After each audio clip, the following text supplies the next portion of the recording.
Bonjour à tous, aujourd'hui je suis heureuse de vous retrouver pour vous parler de la CR10 de Creality que vous voyez à votre droite. Ça fait quelques mois que je bave dessus et enfin je l'ai et je vais pouvoir vous en dire quelques mots. Si vous me suivez depuis quelques temps, vous avez peut-être déjà vu ma review sur l'Aneth 10.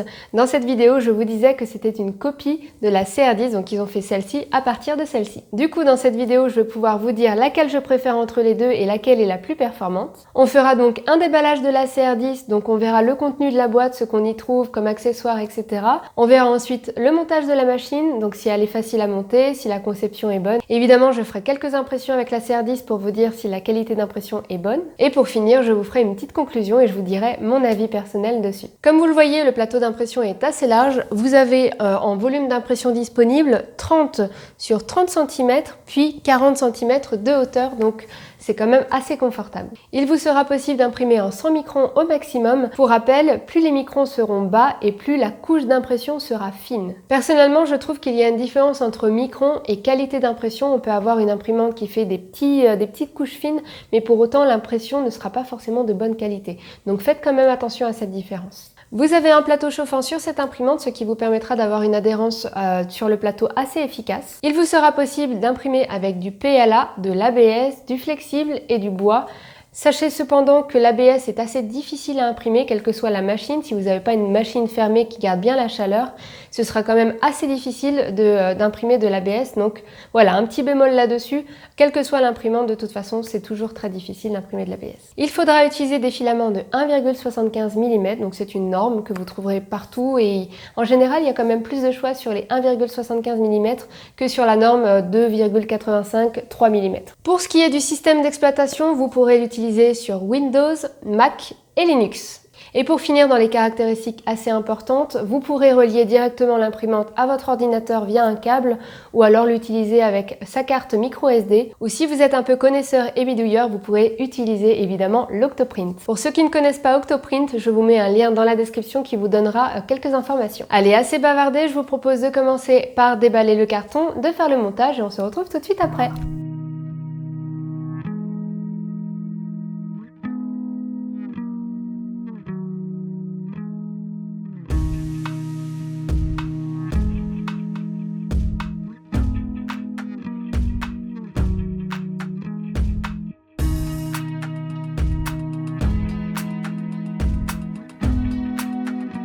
Regardons en détail ce qu'il y a dans la boîte.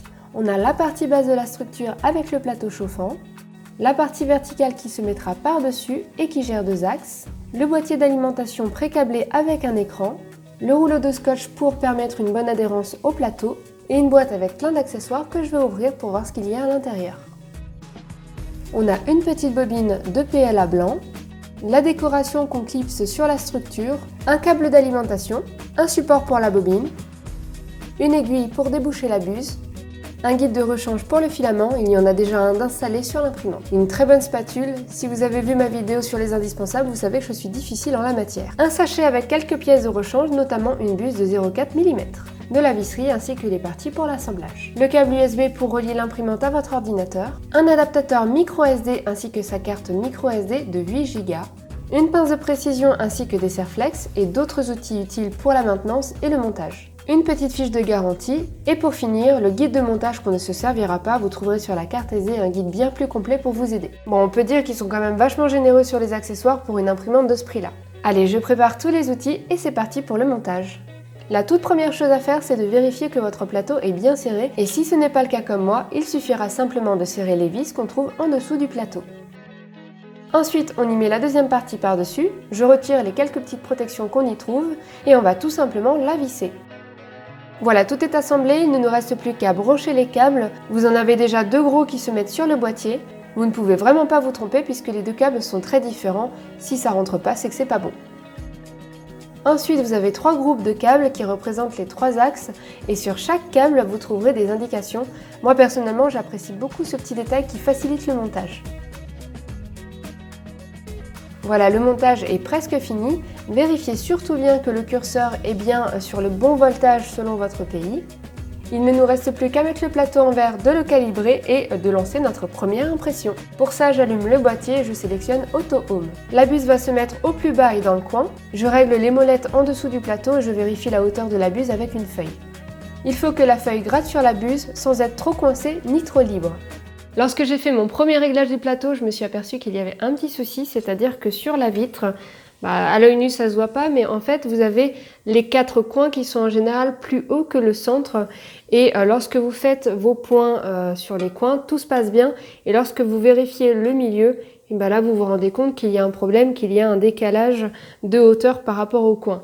Donc j'ai pas compris tout de suite ce qui se passait, mais c'est en cherchant sur internet que je me suis rendu compte que la CR10 avait un souci sur la quasi-totalité de leur imprimante commercialisée. C'est pas très grave, un verre ça ne coûte pas très cher, et donc vous avez 2 solutions pour régler le problème. La première, c'est d'aller dans un magasin de bricolage et d'acheter une vitre sur mesure qui fera 31 sur 31 cm et 4 mm d'épaisseur. Moi c'est ce que j'ai fait et la vitre m'a coûté moins de 7 €. La deuxième solution que vous avez, c'est d'aller dans un magasin de meubles, de décoration, comme par exemple chez Ikea, vous trouverez des packs de 4 miroirs qui font 30 cm sur 30 cm. Le seul petit souci que vous avez, c'est que vous aurez un petit décalage sur votre plateau, puisque 30 cm, c'est légèrement un tout petit peu plus petit que le plateau en métal que vous avez en dessous. Donc vous aurez un petit décalage, ce sera moins joli, mais en termes de coût, ça coûtera un tout petit peu moins cher, puisque sur les 4 miroirs, il me semble que vous pouvez en avoir pour à peu près 6 € chez Ikea. Donc moi j'ai préféré d'aller chercher une vitre sur mesure, j'ai trouvé que c'était plus joli, j'ai un petit côté perfectionniste, donc voilà, je préfère que ce soit totalement à la bonne taille directement, et si vous faites ça, je vous conseille évidemment de faire un petit ponçage sur les bords pour éviter de vous couper. Je place ma nouvelle vitre, je fais mes réglages de plateau comme je vous ai expliqué précédemment et je lance ma toute première impression. J'ai choisi des molettes larges qui se clipseront sur les molettes existantes du plateau, qui font très mal aux doigts et qui sont franchement pas très pratiques. C'est une amélioration ultra facile et qui apporte quand même vachement de confort. Ce qui est agréable avec cette imprimante, c'est qu'il est très facile d'y apporter quelques améliorations pour faciliter un petit peu son utilisation. Vous voyez, l'impression des petites molettes, c'était pas grand chose, mais pour autant, ça apporte quand même un confort qui n'est pas négligeable. Ces molettes, je les ai trouvées sur Thingiverse, donc c'était très facile de récupérer simplement le fichier, de l'imprimer. Je vous mets les liens dans la description si ça vous intéresse. J'ai d'ailleurs récupéré d'autres améliorations. J'ai notamment ajouté une petite molette sur l'axe Z pour permettre de monter facilement l'axe sans que ce soit trop difficile quand elle est éteinte. Dans la famille des molettes, j'ai également récupéré la molette pour l'extrusion. Ça permet d'extruder le filament sans trop se casser les doigts sur le filament à pousser. C'est beaucoup plus simple. Ça aussi, je vous mets le lien dans la description. J'ai également changé le guide pour le ventilateur d'impression. Ça permettra de refroidir mieux le filament lors des impressions et d'être plus efficace. Et pour terminer, j'ai également imprimé un guide pour le filament, puisque c'était assez mal foutu, le filament touchait la tige filetée et du coup j'imagine qu'à long terme c'est pas terrible. Du coup j'ai imprimé celui-ci qui redirige le filament et évite de toucher la tige. Comme vous pouvez le remarquer, j'ai décidé de ne pas mettre la décoration qui est fournie avec, tout simplement parce que je trouve que c'est pas très joli d'avoir du fluo, un peu comme sur la Net 10 ici à côté. Bon, celle-ci était livrée comme ça, mais sinon je les aurais certainement pas mis. Mais voilà, j'ai préféré laisser tout en noir, je trouve que c'est beaucoup plus sobre. L'imprimante est montée et améliorée. Eh bien, il ne nous reste plus qu'à voir quel genre de qualité d'impression on peut obtenir avec celle-ci. Et pour ça, je suis allée sur Thingiverse. J'ai récupéré une petite figurine de hibou tout mignon, tout cute. Eh bien, je vous propose de l'imprimer et on se retrouve tout de suite après.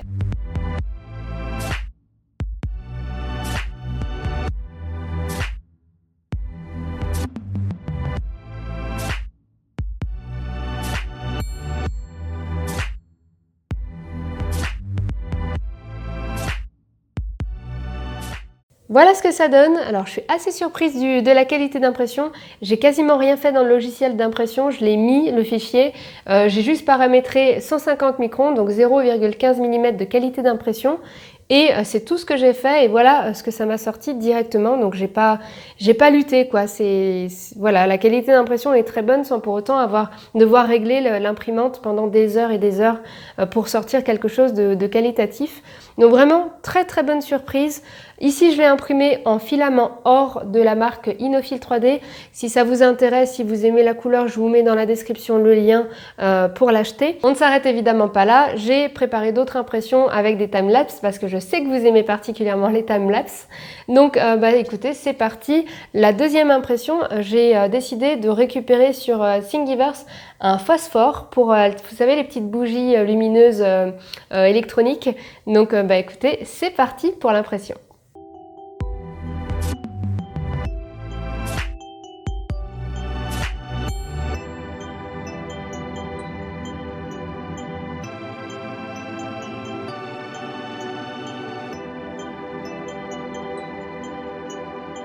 Voilà ce que ça donne. Alors là aussi, je l'ai imprimé en 0,15 mm, soit 150 microns. Ça a duré un tout petit peu plus longtemps. On est à peu près sur du 10 heures. Donc pareil, je lance l'impression le soir. Je me réveille pour récolter mon petit cadeau le matin et franchement, c'est très agréable. Il a été imprimé avec du gris perlé de chez Chromatic. C'est un de mes filaments préférés parce qu'il a une espèce de pouvoir magique, c'est qu'il fait un petit peu disparaître les stries d'impression. On a quelque chose de beaucoup plus lisse, beaucoup plus agréable à regarder. Et d'ailleurs, j'ai remarqué que quand vous utilisez des filaments un petit peu métallisés, vous avez cet effet un petit peu lissé. On a moins visuellement les stries sur les impressions. C'est beaucoup plus joli. D'ailleurs, il ne m'en reste plus beaucoup. Il faut vraiment que j'en rachète parce que sinon, ça va me manquer. Vous retrouverez évidemment le lien dans la description si ça vous intéresse. Bon je vous propose de tester ce que ça donne. Et pour ça, j'ai une petite bougie comme ça que j'ai acheté vraiment pas cher sur les sites chinois qui change un petit peu de couleur. Donc voilà ce que ça donne. Alors moi, j'aime particulièrement le rendu que ça fait. On a un petit phosphore pour pas très cher là avec l'accessoire chinois et l'impression qui a mis quelques heures à s'imprimer. Je trouve que ça le fait vachement bien. Je sais pas ce que vous en pensez. Est-ce que ça fait accessoire girly ou vous aimez bien? Dites-moi en commentaire, ça m'intéresse. Bon, en tout cas, deuxième impression réussie en termes de qualité. Je suis fan, vraiment, je suis fan. Pour la troisième impression, je vais faire quelque chose de totalement différent. J'ai décidé de tester sur un objet qui est articulé et imprimé en une seule fois. Je me suis dit que ce serait intéressant de voir si ça fonctionne, si le filament n'est pas collé malgré que ce soit imprimé en une seule fois. J'ai récupéré le petit robot de la Maker Faire qui est à disposition. Je vous mets le lien dans la description comme d'habitude. Et on verra ce que ça donne si c'est pas collé, si ça fonctionne, tout ça. Donc écoutez, c'est parti pour l'impression.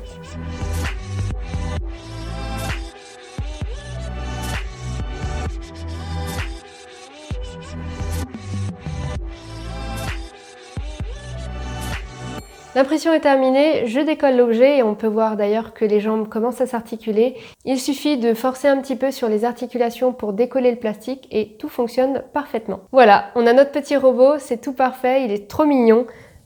Tout bien articulé comme il faut. C'est super de pouvoir faire ça avec une imprimante 3D. Alors pour information, celui-ci il a été imprimé en 0,2 mm, donc c'est une qualité quand même assez haute, assez brouillon entre guillemets. Mais comme c'était un objet qui était assez loin à imprimer parce que assez grand, détaillé, tout ça, il a quand même fallu environ 12 heures pour l'imprimer celui-ci.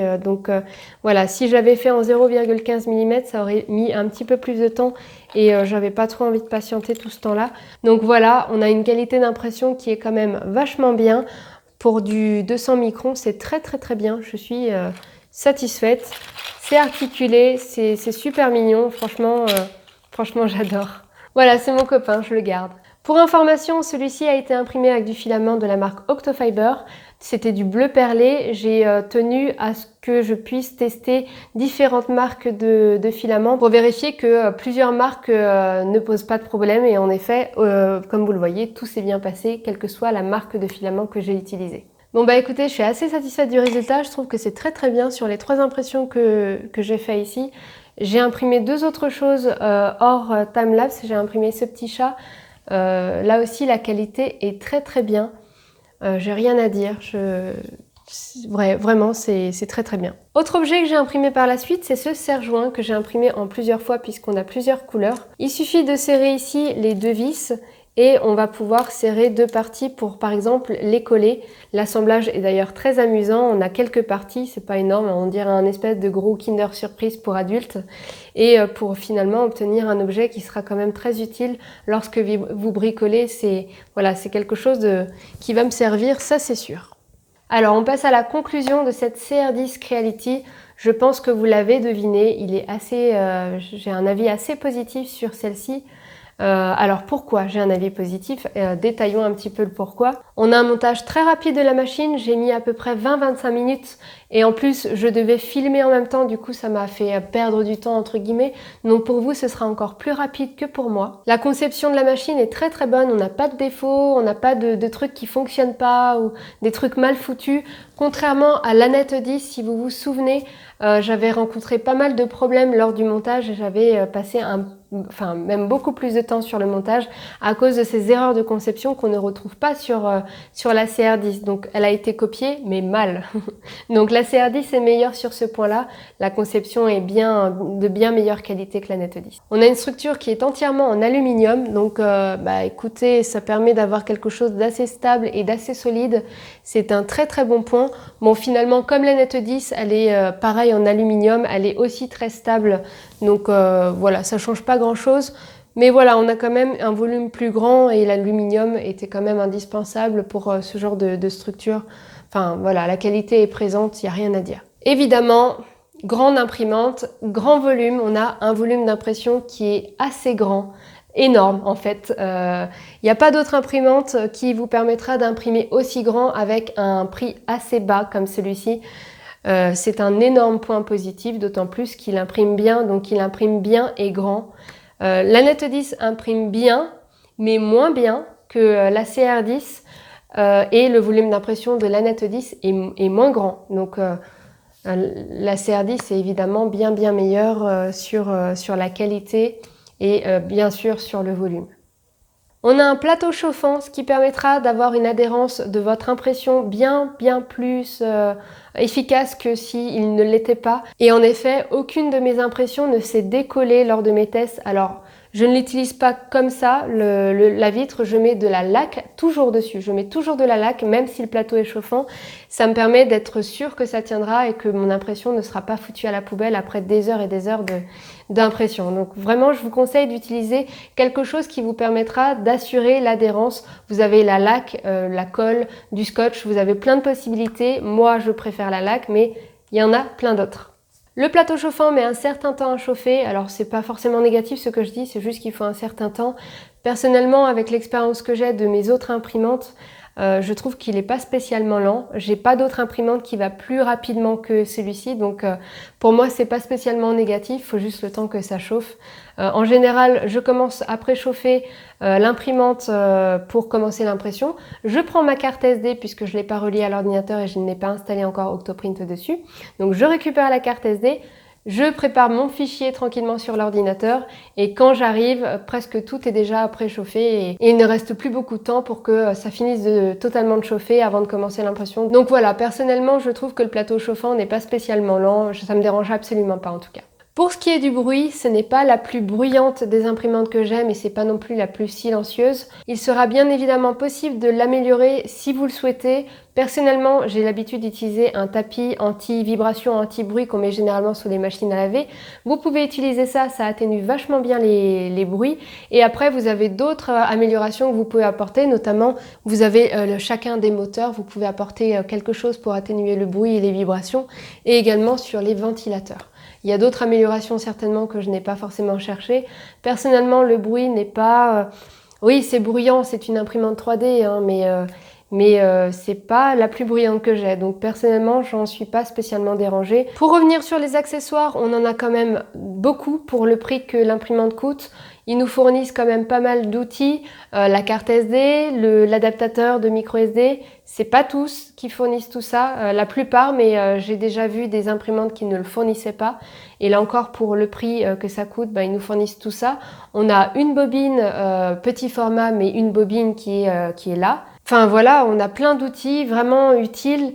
On a la pince coupante aussi, on a la spatule qui est de qualité. Franchement, j'ai trouvé qu'ils n'étaient pas du tout avares sur les accessoires, j'ai trouvé ça plutôt cool. Le point négatif principal, ça va être la vitre en verre qui est totalement tordue.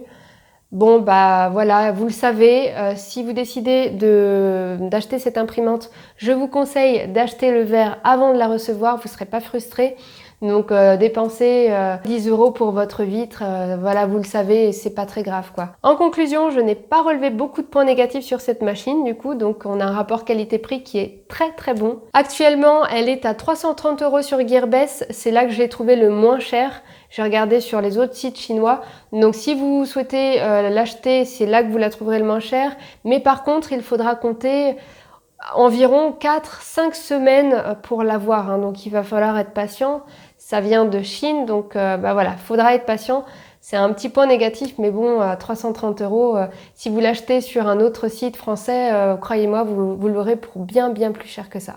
Donc pour vous éviter de chercher, je vous mets le lien dans la description du tarif le moins élevé que j'ai trouvé. Donc si vous voulez, vous pouvez y aller directement comme ça. Sachez également que dans la gamme CR10, vous avez la CR10S qui vous permettra d'avoir quelques améliorations sur l'imprimante. Notamment, vous avez 2 moteurs de chaque côté de l'axe Z. Actuellement, il n'y en a que un de ce côté-là. Et celui-là est simplement tenu par les roulements qu'on trouve sur l'axe. Mais sur la CR10S, vous avez un deuxième moteur qui va assister l'axe Z pour que ce soit plus efficace. Donc je l'ai pas testé. Moi, j'ai pas eu de souci avec cette imprimante avec seulement un axe, mais sachez que sur la 10S, vous l'avez. Vous avez également un détecteur de fin de filament. Bon, après, soit vous vous organisez, soit vous trouvez ça utile. Et en effet, la 10S vous le permet. Et je pense qu'il y a d'autres améliorations, mais que j'ai pas forcément en tête. Je vous mets de toute façon le lien. Vous avez également la même, si vous voyez les choses en super grand, vous avez exactement la même en 50 sur 50 sur 50 cm. Donc là, vous gagnez en volume d'impression, c'est plus confortable. Voilà, je pense que j'ai fait un bon tour sur la CR10. J'espère avoir répondu à pas mal de vos questions si vous cherchiez des informations sur cette imprimante. Si vous avez des questions auxquelles je n'ai pas répondu dans cette vidéo, vous pouvez mettre votre question en commentaire, je ferai mon maximum pour vous aider et vous guider. Si la vidéo vous a plu, n'hésitez pas à me laisser un petit pouce bleu, ça me fait toujours plaisir et ça m'aide pour le référencement. Vous pouvez vous abonner en cliquant sur le rond qui vient de s'afficher à droite de votre écran, ça vous permettra d'être prévenu lorsque je mettrai une vidéo en ligne. Et nous, on vous dit à très bientôt dans une prochaine vidéo. Bye!